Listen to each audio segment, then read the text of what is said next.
চলে যা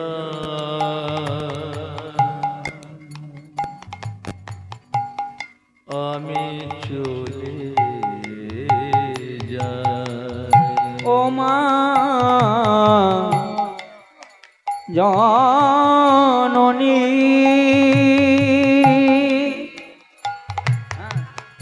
জন্ম ভূমি দাও গো বিদায় মা ও মা জননী জন্ম ভূমি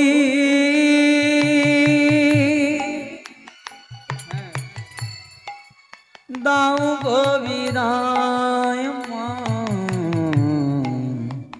আমি চলে যাই মা আর আসবো না মা এই সংসারের মাঝে আমি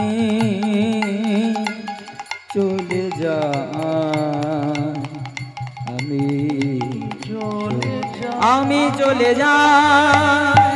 আমি চলে যাই আমি চলে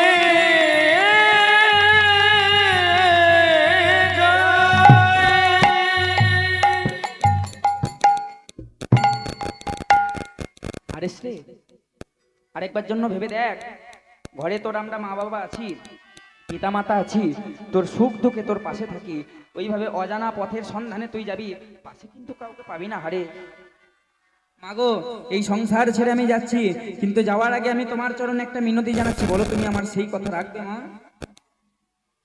হারিস এরকম করে বলিস না বাবা একবার তুই তোর মনের কথা আমার কাছে বল আমি তোকে কথা দিচ্ছি তুই যাই বলবি আমি তাই রাখবো মাগো তোমার চরণে আমার একটা মিনতি কি জানো মা যাওয়ার বেলা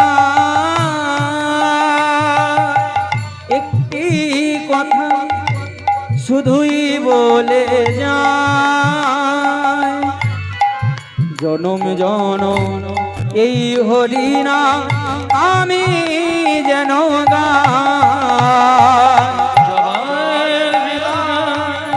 একটি কথা শুধু বলে জনমে জনম এ হরিনা আমি যেন যাবার বেলা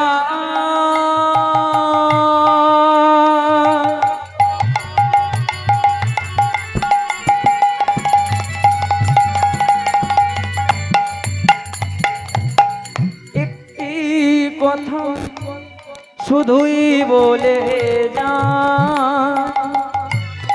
জনম জনম এই হরিনা আমি যেন যাবার বেলায় একটি কথা শুধুই বলে যায় জনম জনম এই হরিনা আমি যেন যেদিন আমি রইব না যাব গো বহু দূরে যেদিন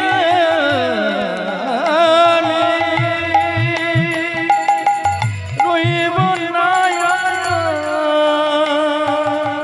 যাব বহু দূরে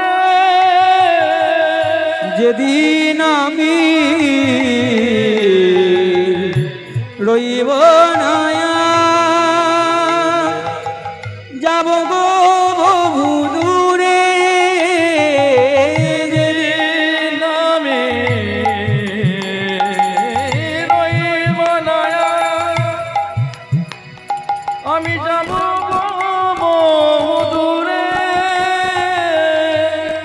সাধের বেলা একটি পতি দিও আমার নামে সাধের বেলা একটি পতি দিও আমার নামে আমি চলে যাই শুধুই বলে যাই আমি চলে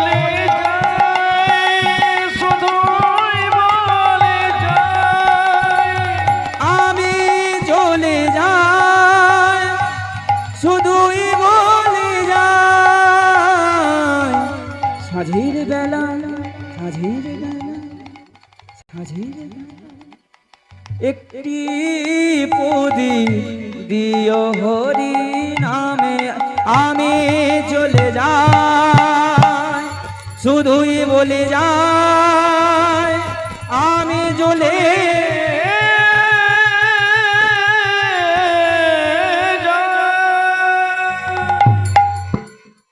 বিদায় পিতা মাতা, বিদায় আমার বন্ধু বান্ধব, বিদায় আমার জন্ম ভিটা, তোমাদের সকলকে আমার চিরকালের জন্য বিদায়।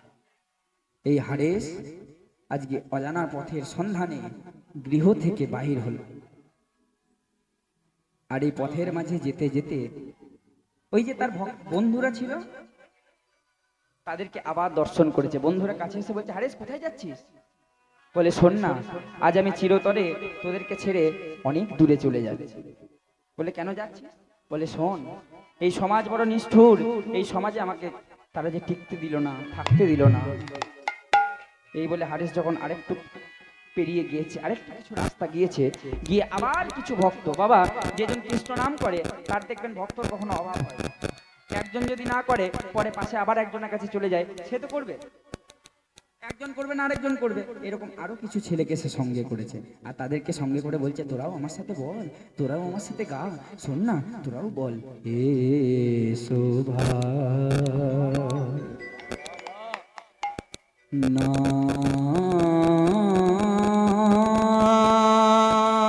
নাম গায়, কৃষ্ণ নাম হরি নাম মধুর নাম প্রেম নাম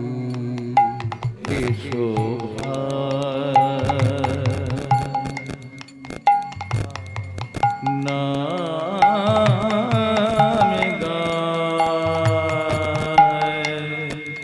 কৃষ্ণ নাম হরি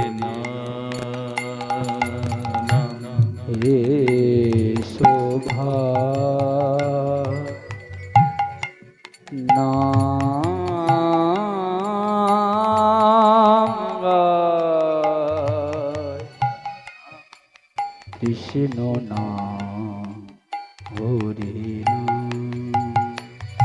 এসো ভাই নাম গায় কৃষ্ণ নাম হরি নাম।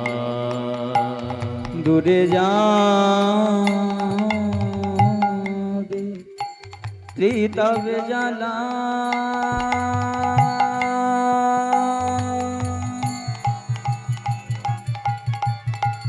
হরি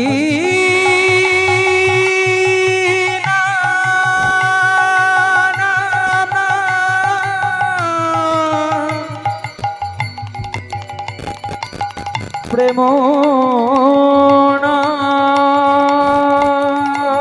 নাম নাম হরি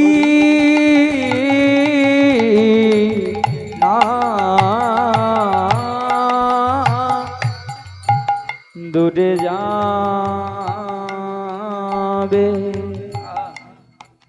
ত্রিতব জ্বালা, তোমরা নাও গো নামের মালা। দূরে যাবে কিতাব জ্বালা, তোমরা নাও গো নামের মালা। হরি গাও সুখের বদন ভোরে নাম গাও, হরি গাও সুখের বদন ভোরে নাম গো। হে শোভা নাম গায় কৃষ্ণ নাম ওরে নাম। এসো ভাই নাম গায় কৃষ্ণ নাম ওরে নাম। এইভাবে হারেস যখন রাস্তার মধ্যে কীর্তন করছে কিছু বন্ধুদের নিয়ে, মুসলমান ঘরের ছেলেকে নিয়ে, সবাইকে নিয়ে, সঙ্গে সঙ্গে এই বিষয়টা চোখে পড়লো কার? কিছু সমাজপতিদের।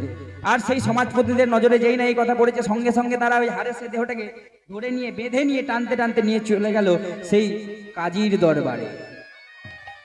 আরে কাজীর দরবারে এসে তারা সঙ্গে সঙ্গে কাজীর কাছে নালিশ জানিয়ে বলল, হুজুর এই যে হিন্দু মুসলমান ঘরের ছেলে, এই যে হবিউল্লাহ দর্জি, সেই ছেলের নাম হচ্ছে হারেস, এ কিনা রাস্তার মধ্যে কৃষ্ণ কৃষ্ণ বলে কাঁদছে, হরিবোল বলছে, ওই হিন্দুদের মরা পড়া নাম করছে। রাগ হলো কাজী সাহেবের। কাজী সাহেব বলে উঠলো, হারেস এ তুই কি করছিস? তোকে কি কেউ এই শিক্ষা দেয়নি যে ওই নাম করা আমাদের গুনাহ, পাপ? শোন, আমি তোকে শেষ সুযোগ দিচ্ছি, ওই হিন্দুদের মরা ফেলা নাম তুই আজ থেকে আর করবি না। এবার যেই না এই কথা বলেছে বাবা, দেখবে যে একবার হরি নাম করেছে, একবার কৃষ্ণ নাম করেছে, তাকে যতই চেষ্টা করা হোক যে সে আর কৃষ্ণ বলতে হবে না, বলার দরকার নেই বাবা। পাড়ার লোকে শত চেষ্টা করলেও, অন্য লোকে শত চেষ্টা করলেও, সে নিজেও যদি চেষ্টা করে যে কৃষ্ণ নাম করবে না, তাহলে হবে না কিন্তু ব্যাপারটা। কৃষ্ণ তাকে বলিয়েই ছাড়বে। এর প্রমাণ হচ্ছে, দেখুন আমরা মানে বিশেষ করে আমি আমার কথা বলছি, কীর্তন করি ঠিকই, কীর্তনের মধ্যে তো শুধু নেই, আমাদের এখন পড়াশোনার বয়স, আমি নিজেও এখন পড়াশোনা করছি, বিএড করছি, আমাদের বিএড এর টিচিং চলছে এখন।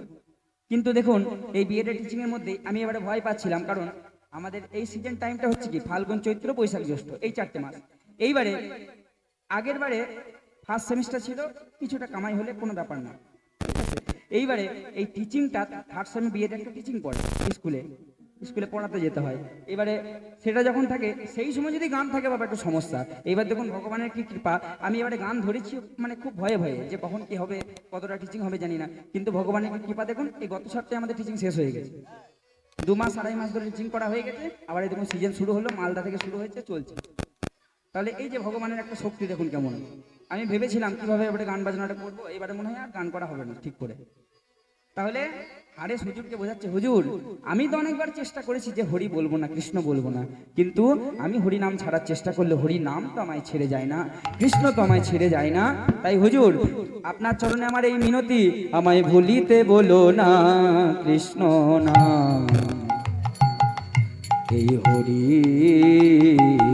নাম মধুর নাম, ভুলিতে বলো না কৃষ্ণ নাম, হরি নাম মধুর নাম। কত সুধা মাখা মধুর হরি নাম, জগতে নাই তার তুলনা, কত সুধা মাখা এ হরি নাম, জগতে নাই কল্পনা। তাই বদন ভরে গাও কৃষ্ণ নাম, হরি নাম মধুর নাম, ভুলিতে বলো না কৃষ্ণ নাম, এই হরি নাম মধুর নাম, ভুলিতে বলো না আমায়, ভুলিতে বলো না আমায়, ভুলিতে বলো না কৃষ্ণ নাম। এইবার যেই না কাজী সাহেবের যে একটা কথা, সেটা যে খিলাফ হয়ে গেছে বাবা, ওইটুকু একটা ছেলে কাজী সাহেবকে বলছে আপনি আমায় কৃষ্ণ নাম ছাড়তে বলেন না। কাজী সাহেবের রাগ হয়ে গেছে, বলে তবে রে আরে আমি তোকে সুযোগ দিলাম কৃষ্ণ নাম ছাড়ার, তুই আমার কথার অমান্য হলি, আমার কথা তুই শুনলি না। তবে কই গো পিয়াদা, কে কোথায় রয়েছো? তাড়াতাড়ি করে ওই হারেসের দেহটাকে তোমরা নিয়ে চলে যাও ওই পান্ডুয়ার 22 বাজারে, আর 22 বাজারে গিয়ে তোমরা এর শরীর থেকে বেত্রাঘাত করতে করতে করতে করতে ওকে তোমরা মেরে ফেলো, আর ওই মুখ থেকে ওর হরি নাম ছাড়িয়ে দাও। এই দেখুন ভগবানের কথা, যে করে আমার আশ করি তার সর্বনাশ। হারেসের বিচার হয়ে গেল। কাজীর পেয়াদারা হারেসের দেহটাকে টানতে টানতে টানতে টানতে নিয়ে এলো পান্ডুয়া 22 বাজারের প্রথম বাজারে, আর নিয়ে এসে তাদের হাতে ওই মোটা মোটা চাবুক, আর সেই চাবুকে গড়ে ওই প্রত্যেকবার এক একবার করে হারেসের দেহটাই একবার করে মারছে, আর চিৎকার করে বলে হচ্ছে, হারেস হরি নামে ছাড়, কৃষ্ণ নামে ছাড়। হারেস প্রভুর নামে ছাড়েনি, হারেস কিন্তু বলে উঠছে, হে নারায়ণ হরি নামে ছাড়, কৃষ্ণ নামে ছাড়, হে নারায়ণ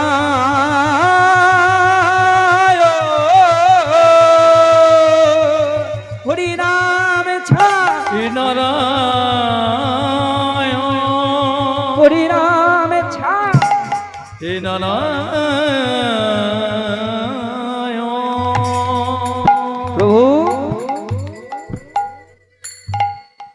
বাজারে মারা শেষ হয়ে গেল। পেয়াদাগণ তারা অবাক যে হারেসের দেহটা এমন কি দিয়ে তৈরি, কত মারলাম, কিন্তু তার মুখ থেকে আমরা হরিনামটা ছাড়াতে পারলাম না। কাজী সাহেব তো আমাদেরকে বলেছিল যে হারেসের দেহতে যেন আর প্রাণই না থাকে, কিন্তু প্রাণ নেওয়া তো দূর, আমরা হরিনামটাই ছাড়াতে পারলাম না। হারেস এত মার খাওয়ার পরেও পেয়াদাগণের কাছে বলছে, শোনো না, শোনো, তোমরা আমাকে মারছো, তোমরা আমাকে কষ্ট দিচ্ছ, আরো কষ্ট দাও, তোমরা আমাকে আরো মারো, কিন্তু এত মার খাওয়ার পরেও আমি কিন্তু আমার প্রভুর চরণে তোমাদের জন্য কি জানাচ্ছি জানো? তোমরা আমায় মেরে যে অপরাধ করছো, সেই অপরাধের শাস্তি যেন প্রভু তোমাদের না দেয়, কারণ সে যে নিতান্তই কৃপার ঠাকুর। আমি তার চরণে, আমার প্রভুর চরণে জানাচ্ছি, হরে আমারও মানস সন্তান নাসিতে, ইথে যদি তোমার দুঃখ হয়, আমার যা হবার হবে, তুমি কেন দুঃখ পাবে? আমার যা হবার তাই হবে, তুমি কেন দুঃখ পাবে? সুখে থাকো সুখময়,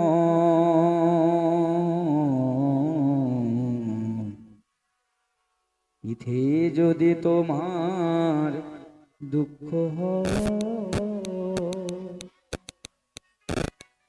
আমায় ফেলে একা বন্ধুহীন দেশে, হরি হে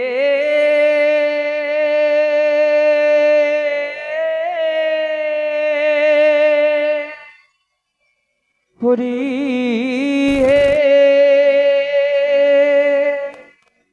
দয়াল হরি,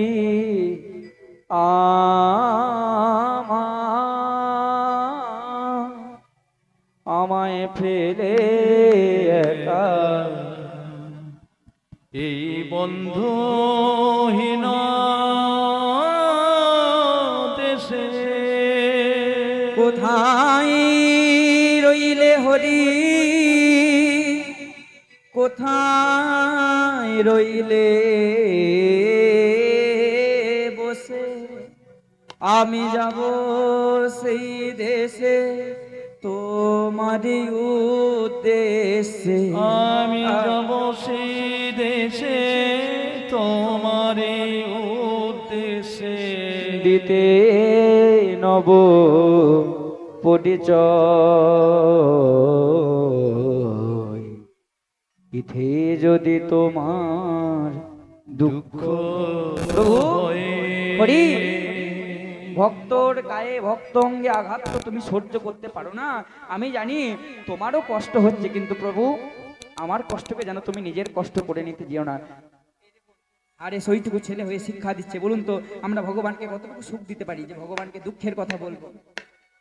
আমরা ভগবানের মন্দিরে গিয়ে কখনো একবারটির জন্য বলি না প্রভু তুমি কেমন আছো, তার খোঁজ নেওয়ার আমাদের কোনো দরকার নেই। এর একটা উদাহরণ দেবো, দেখবেন কত সুন্দর মিলে যাবে। আমরা ভগবানকে খোঁজ দিই না, কিন্তু প্রয়োজন অপ্রয়োজনে আমরা ভগবানকে ব্যবহার করতে বড় পারি।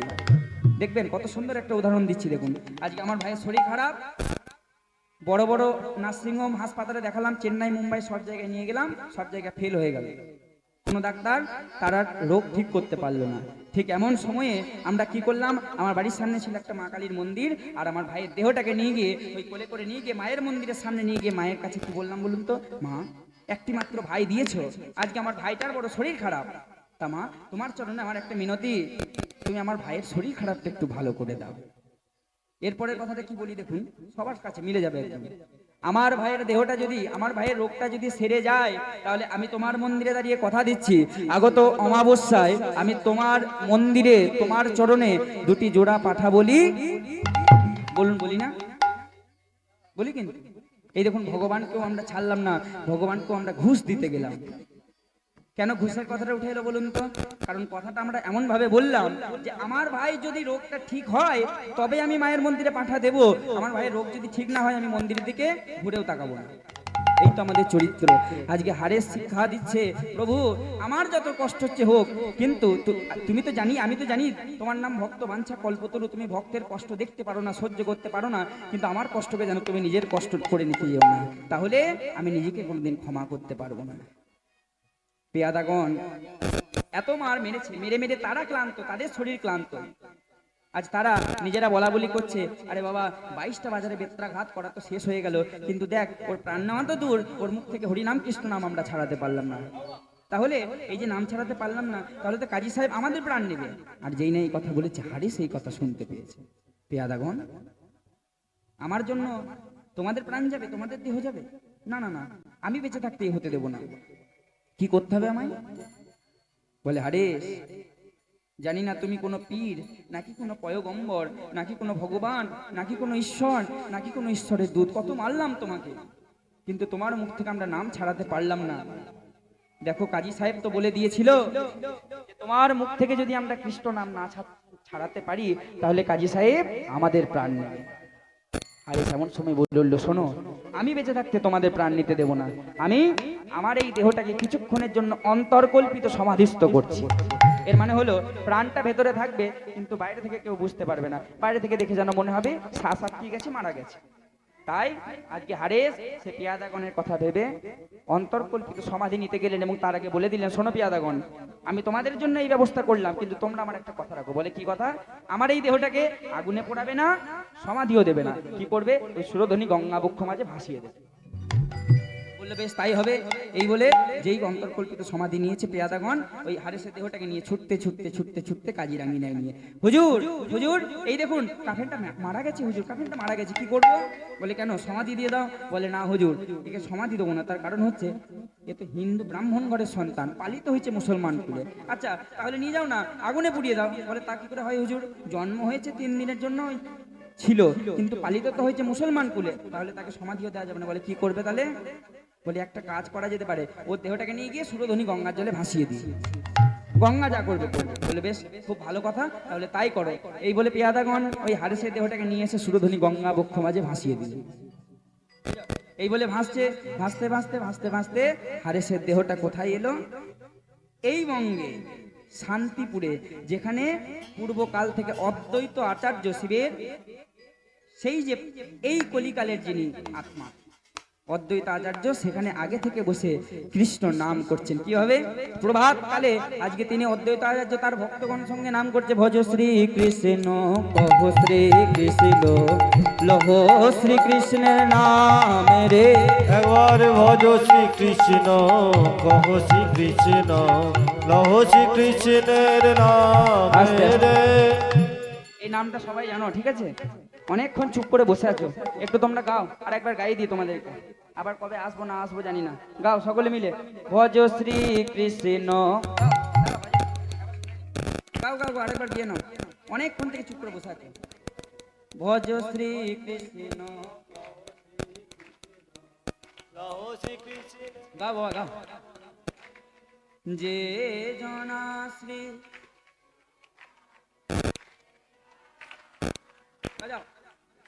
ওই যে জনা শ্রী কৃষ্ণ ভজে সে হয় আমার প্রাণ রে। যে জনা শ্রী কৃষ্ণ ভজে সে হয় আমার প্রাণ রে। তাই ভজ শ্রী কৃষ্ণ কহ শ্রী কৃষ্ণ লহ শ্রী কৃষ্ণের নাম রে। তাই গৌর হরি হরি কৃষ্ণ কহ শ্রী কৃষ্ণ কহ শ্রী কৃষ্ণের নাম রে। শ্রী কৃষ্ণ কহ শ্রী কৃষ্ণ লহ শ্রী কৃষ্ণের নাম রে। কৃষ্ণ কৃষ্ণ। এই অদ্বৈত আচার্য এইভাবে ভক্তগণের সাথে নাম কীর্তন করছে, আর এমন সময় শুনতে পেল সুরধ্বনি গঙ্গা থেকে কোথাও থেকে যেন একটা কৃষ্ণ কৃষ্ণ কৃষ্ণ কৃষ্ণ রব আসছে।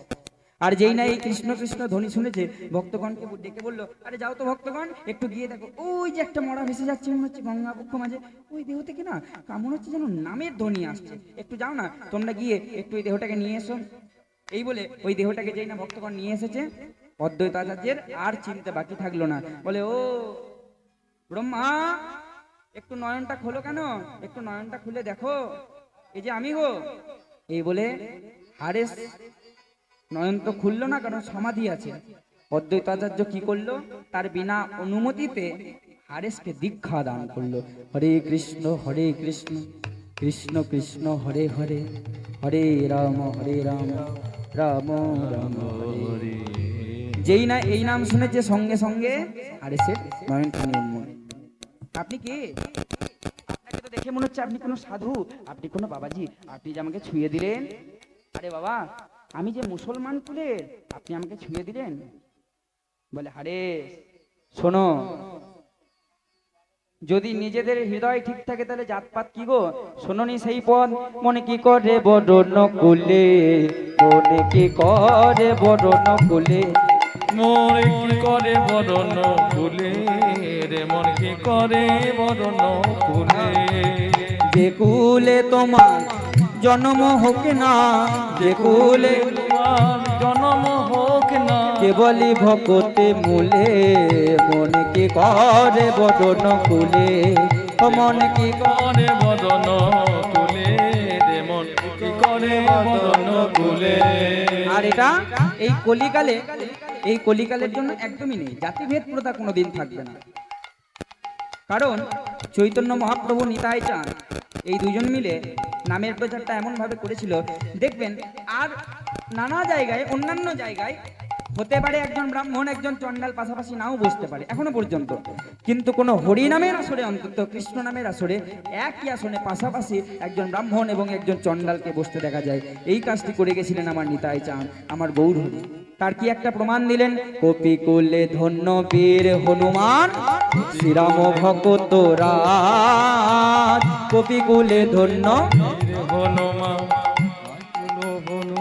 কি বললো, কপিকুল মানে বানর কুলে জন্ম, সেই বানর কুলে জন্মগ্রহণ করে সে কিন্তু শ্রীরামের রামের সব থেকে বড় ভক্ত হয়েছিল।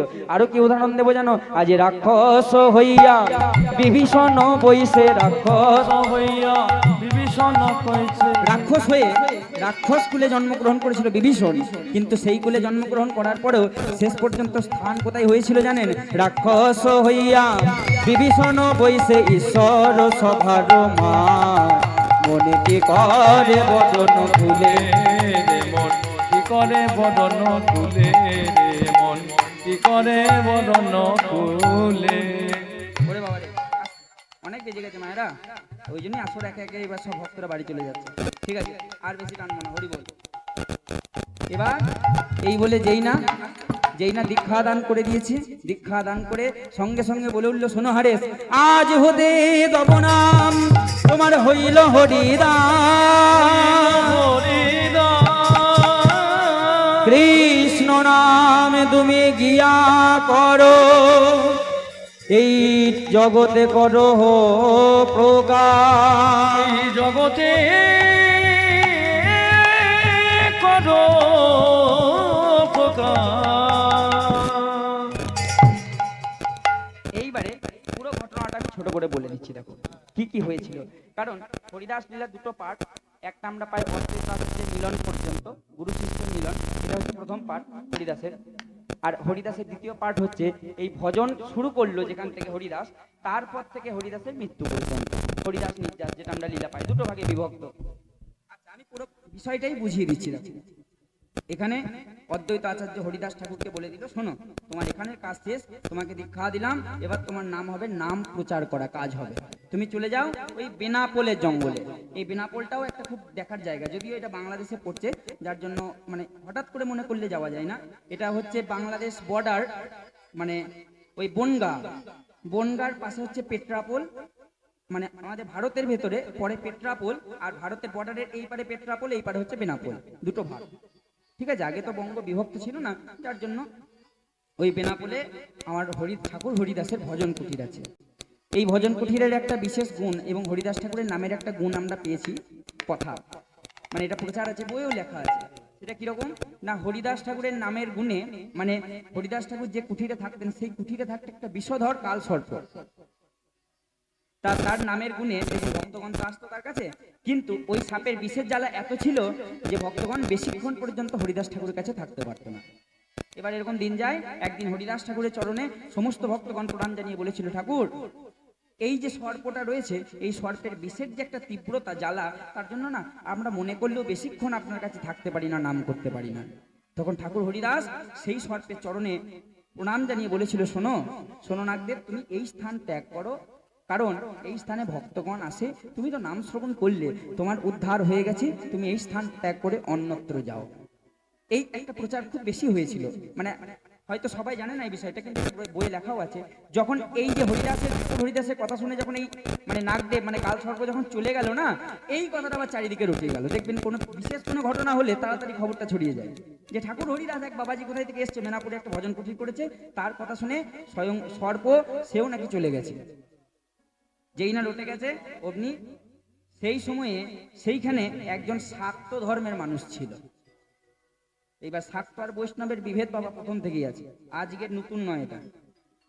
এই বিভেদটা আমরা করি না, কিন্তু আমাদের করার প্রয়োজন নেই, আমরা করতেও যাই না। এই বিভেদটা করে কারা জানেন? যারা ধর্ম যাজক হয়, যারা ধর্মের গুরু হয়, যারা ধর্মের মাথা হয়। এই কথাগুলো বললে আবার অনেক কথা চলে আসবে।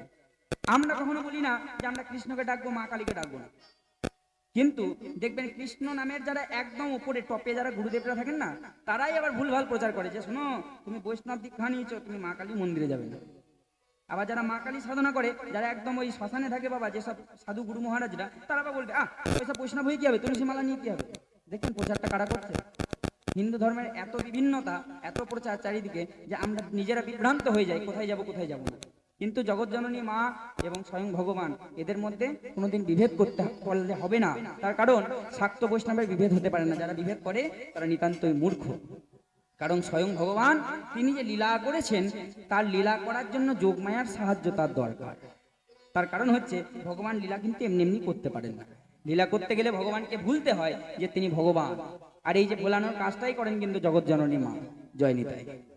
তা যাই হোক, ওই যে শাক্ত ধর্মের যে মানুষ ছিল রাজা রামচন্দ্র খাঁ, তার এসব সহ্য হলো না যে হরিদাস ঠাকুর সে কিছুদিনের মধ্যে এসে এত নাম কামিয়ে নিল, এত ভক্ত তার কাছে সারা সারা দিন থাকে, তাহলে এটা মেনে নেওয়া যাবে না। তাই তিনি এখানে আমরা বাইজি লক্ষ্য হীরার গান পাই, লক্ষ্য হীরাকে হরিদাস ঠাকুর আমার উদ্ধার করেছিলেন। এবার বড় কথা, 3 দিনের আবার অনেক বড় বিষয় একটা। লক্ষ্য হীরাকে আজকে উদ্ধার করে লক্ষ্য নামই নাম দিয়ে হরিদাস ঠাকুর সেই স্থান ত্যাগ করলো। কেন না, তার কাছে খবর এলো যে যার আসার কথা, যার আসার জন্য আমরা এতদিন ধরে বসে আছি, অপেক্ষা করে আছি, সেই ভগবান নদিয়ার নবদ্বীপ মাঝে চলে এসেছে। তাহলে আর তো বিলম্ব করা যায় না, তাই তাড়াতাড়ি করে হরিদাস ঠাকুর অদ্বৈত আচার্য তার শ্রী গুরুদেবের কাছে এসে, আর গুরুদেবের কাছে এসে বলছি, গুরুদেব বলে হ্যাঁ হরিদাস, তোমারই অপেক্ষা করছিলাম, চলো ওই নবদ্বীপ মাঝে যার জন্য এত কিছু, যার জন্য এত নাম করা, সে তো চলে এসেছে, তাই আর বিলম্ব করা যাবে না, চলো আমরা তাড়াতাড়ি করে দর্শন। এইবার সকলে মিলে যেই না এসেছে, সঙ্গে সঙ্গে সামনে থেকে হরিদাস ঠাকুর যেই না দেখেছে গৌর হরি দাঁড়িয়ে রয়েছে, সঙ্গে সঙ্গে হরিদাস ঠাকুর যেন বলে উঠলো, ওরে গোলকের হরি গৌর হরি রূপে এসেছে নদিয়া, দেখবি যদি তোরা আই সকলে নদীর বাসি, দেখবি যদি আয় তোরা আয় সকলে নদীর বাসি, দেখবি যদি ওহে গোলকের হরি গৌর হরি রূপে, গোলকের হরি গৌর হরি রূপে এসেছে নদিয়া, দেখবি যদি আয় তোরা আয় সকলে দেখবি যদি হরি বল। এই বলে ঠাকুর হরিদাস ছুটতে ছুটতে ছুটতে ছুটতে সে চৈতন্য মহাপ্রভুর আকুলরাঙা চরণে যেই না পড়েছে, চৈতন্য মহাপ্রভুর মনে নেই আর পূর্বজন্মের কথা, সঙ্গে সঙ্গে হরিদাসের দেহটাকে তুলে ধরে হরিদাসকে আলিঙ্গন দিয়ে ভগবান সেই ভক্তকে কোল দিল। আচ্ছা পুরী ধামের কথা একটু বলবো, 5 মিনিট। এই দেখুন হরিদাস ঠাকুর এরপরে নবদ্বীপ লীলা শেষ করে যখন আমার চৈতন্য মহাপ্রভু উড়িষ্যা পুরীধামে গেলেন, তখন নিতাই চাঁদ তো সঙ্গে যাননি, কিন্তু ঠাকুর হরিদাস তার সঙ্গে গেছিলেন। আর মহাপ্রভুর সব থেকে কাছের অন্তরঙ্গ ভক্ত ছিলেন হরিদাস, তার কারণ মহাপ্রভুর নাম ভালোবাসতেন। আর আমার হরিদাস ঠাকুর তিনিই একমাত্র ছিলেন যিনি প্রত্যেকদিন 3 লক্ষ নাম জপ করতেন। এত নাম করার জন্য মহাপ্রভু বড় তাকে ভালোবাসতেন। এইবারে হরিদাস ঠাকুরের দেখুন, হরিদাস ঠাকুর মহাপ্রভুর থেকে অনেকটা, প্রায় 50 বছরের বেশি বড়। যখন মহাপ্রভুর মধ্যাহ্নকাল, যৌবনকাল, তখন কিন্তু হরিদাস ঠাকুর বৃদ্ধ। তারপরেও হরিদাস ঠাকুর কিন্তু নাম করতে ছাড়েনি, প্রভুর নাম সে করেই যায়। আর এই পুরীধামের একটা কথা আমি বলি, পুরীধামে আমার চৈতন্য মহাপ্রভুর সঙ্গী ছিলেন স্বরূপ দামোদর রায় রামানন্দ সিখি মাইতি এবং তার একটা বোন। এই কথাগুলো হয়তো খুব কম মানুষ জানে। প্রভুর নাম করার পরে 12 বৎসর ওই উড়িষ্যার পুরীধামে গম্ভীরায়ের ভেতরে কাটিয়েছিলেন। গম্ভীরায় মানে হচ্ছে এই যে এইখানে যেমন ভগবানের মন্দিরটা করা হয়েছে, এইরকম একটা ছোট্ট ঘর কুঠির, একে উড়িষ্যাতে উড়িয়াতে এগুলোকে গম্ভীরায় বলা হয়, মানে 2.5 হাত জায়গা থাকে ভেতরে। আর এই 2.5 হাত জায়গার মধ্যে চৈতন্য মহাপ্রভু তার 3.5 জন ভক্তকে নিয়ে থাকতেন। 3.5 জন কেন বললাম না, একজন হলেন স্বরূপ দামোদর, একজন হলেন রায় রামানন্দ, আরেকজন সিখি মাইতি, আর সিখি মাইতির একটা বোন ছিল যাকে অর্ধ ভক্ত বলা হতো। এই যে অন্তরঙ্গ 3.5 জন ভক্তকে নিয়ে মহাপ্রভু আমার গম্ভীরায়ের ভেতরে নাম কীর্তন করতেন, রস কীর্তন করতেন। দুটো রস, সারা জীবনে নানা লীলা মহাপ্রভু প্রকাশ করেছেন, কিন্তু এই পুরীধামে গিয়ে দুটো বিরহ রস ওই 12 বছর ধরে আস্বাদন করেছিলেন। একটা হচ্ছে মান বিরহ, একটা হচ্ছে মাথুর বিরহ। আর মহাপ্রভু নয়ন জলে ভাসতেন এই লীলা আস্বাদন করতে করতে। এইভাবে আস্বাদন করতে করতে করতে করতে একদিন হঠাৎ করে ডাক এলো, কি চৈতন্য মহাপ্রভুর কানে কেউ যেন এসে বলে দিল যে তোমার প্রাণ প্রিয় হরিদাস সে দেখো মৃত্যু শয্যার সাথে লড়াই করছে। আর যেই না এই কথা বলেছে, চৈতন্য মহাপ্রভু যেহেতু সব থেকে প্রিয় ছিল হরিদাস ঠাকুর, সে আর থাকতে পারলো না। হরিদাস, হরিদাস আমি আসছি, হরিদাস তুমি আরেকটু দাঁড়াও।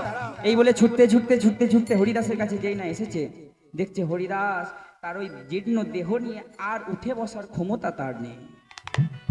হরিদাস ঠাকুর ওই মাটিতে লটাপটি, মাটিতে গড়াগড়ি যাচ্ছে, আর তার হাতখানি বাড়িয়ে প্রভুকে ডাকছে, প্রভু প্রভু গো, আমার আর এই ক্ষমতা নেই যে আমি আর একটু এগিয়ে গিয়ে তোমার চরণে একবার প্রণাম করি, তোমার চরণ ছোঁয়ার মতো এগিয়ে যাওয়ার ক্ষমতা আমার নেই। প্রভু তুমি আমার কাছে এসো। এই ভূমিতে আমি মনে হয় আর বেশিক্ষণ না। হরিদাস তুমি আমাকে ছেড়ে যেতে পারো না, তুমি আমাকে ছেড়ে চলে যেতে পারো না। তুমি যদি চলে যাও তাহলে তোমার মতো করে অত ভাবে অত প্রেম দিয়ে আমায় নাম কে শোনাবে বলতে পারো? তুমি যেতে পারো না হরিদাস। ওদিকে হরিদাস চোখের সামনে দেখছে সমন তার সামনে দাঁড়িয়ে, সমন মানে যমরাজ, যমরাজ তার সামনে তাকে নিতে এসেছে। ঠাকুর প্রভু আর যে সময় নাই, প্রভু আমাকে বিদায় দাও, বিদায় দাও ঠাকুর, আর আমার সময় নেই এই ভবলীলা। প্রভু একটা কথা রাখবে? বলো হরিদাস, কি কথা? আমার অন্তিম কার্য তুমি নিজের হাতে সমর্পণ করবে। বলে বেশ হরিদাস, তোমার শেষ ইচ্ছা আমি রাখবো হরিদাস। এই বলতে বলতে বলতে বলতে হরিদাস ঠাকুর চৈতন্য মহাপ্রভুর কোলে ওই স্বর্গধাম প্রাপ্তি হলেন। আর যেই না হরিদাস মরে গেছে, মহাপ্রভু আর ঠিক থাকতে পারলেন না। ছুটতে ছুটতে ছুটতে ছুটতে সেদিন হরিদাসের দেহটাকে নিয়ে সারা পুরীধাম তিনি ছুটে বেরিয়েছিলেন। তার কারণ হচ্ছে হরিদাসের মতো নাম প্রভুকে কেউ শোনাতে পারেনি। সেদিন প্রভু ওই স্বরূপ দামোদর রায় রামানন্দকে নিয়ে প্রভু নিত্য প্রতিদিন কীর্তন করতেন। সেই দিন যেদিন হরিদাস ঠাকুরের দেহান্ত হয়, সেদিন প্রভু কীর্তনও করতে পারেননি। তার কারণ হচ্ছে চৈতন্য মহাপ্রভু জীবনে 3 বার ভিক্ষা করেছিলেন মানুষের কাছে, 3 বার ভিক্ষা করেছিলেন। একবার হলেন তার উপনয়ন যখন হয়, পৈতের সময় ভিক্ষা করতে হয়। আরেকবার তার যখন দীক্ষা হয়, গুরুদেবের কাছে ভিক্ষা করেছিলেন। আর এই হরিদাস ঠাকুর যখন দেহান্ত হলেন, এই হরিদাস ঠাকুরের শেষ কর্ম করার জন্য প্রভু ওই ঠাকুর আমার কি করলেন, চৈতন্য মহাপ্রভু এই উড়িষ্যা পুরীধামের প্রত্যেকটি জীবের ঘরে ঘরে গিয়ে তারা ভিক্ষা করলেন। আমায় ভিক্ষা দাও গো ওহে নগরবাসী, ভিক্ষা দাও আমায়, ভিক্ষা দাও গো নগরবাসী ভিক্ষা দাও আমায়। আমার হরিদাস শেষ করব আমি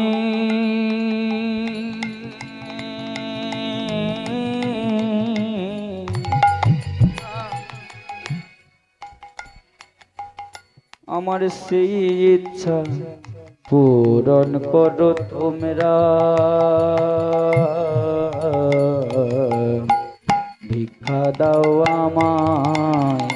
আমায় ভিক্ষা দাও গো নগরবাসী ভিক্ষায় আমায় দাও, আমায় ভিক্ষা দাও গো ও হে নগরবাসী